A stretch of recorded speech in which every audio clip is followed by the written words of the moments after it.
Hello and welcome to What the Just Happened Today, your essential guide to the daily shock and awe in national politics. I'm Joe Amditis. Let's get to it. It's Monday, May 13th, 2024. Welcome to day 1210. Michael Cohen testified that Trump directed him to personally make the $130,000 hush money payment to Stormy Daniels because her story would be catastrophic for his campaign. During testimony in Trump's election interference trial involving falsified business records, Cohen described his role at the Trump Organization as essentially whatever Trump wanted. He testified that Trump instructed him to just do it, referring to the $130,000 payment to Daniels when he learned that Daniels was looking to sell her story about their alleged affair in 2006.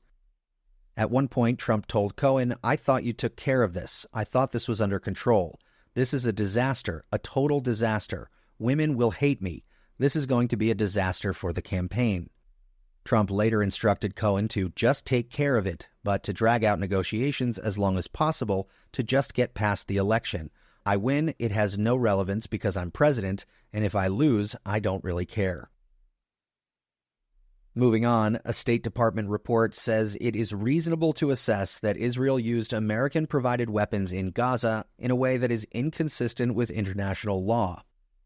The report, however, stops short of officially saying that Israel violated the law, saying instead that there was insufficient information to draw firm conclusions in any specific instances.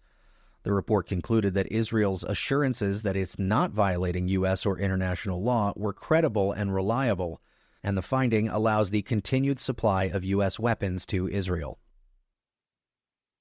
Back in the U.S., a federal appeals court upheld Steve Bannon's criminal contempt of Congress conviction over his refusal to testify and provide documents to the House January 6th committee. A three-judge panel at the D.C. Circuit Court of Appeals ruled that Bannon's arguments had no merit, clearing the way for Bannon to serve his 4-month prison sentence. Bannon had argued that because he acted on the advice of lawyers to not comply with the committee's subpoena, he did not willfully ignore the subpoena. The judges, however, said this exact advice of counsel defense is no defense at all. And finally, Joe Biden called Trump clearly unhinged after Trump praised the fictional serial killer Hannibal Lecter as a wonderful man. Trump, who is facing 91 felony counts across 4 criminal indictments, went off script and riffed about the final scene in The Silence of the Lambs, during which Lecter is about to murder someone, to baselessly compare migrants to the fictional psychopath. Biden said it's clear that something snapped in Trump after he lost the 2020 election, adding, "Just listen to what he's telling people."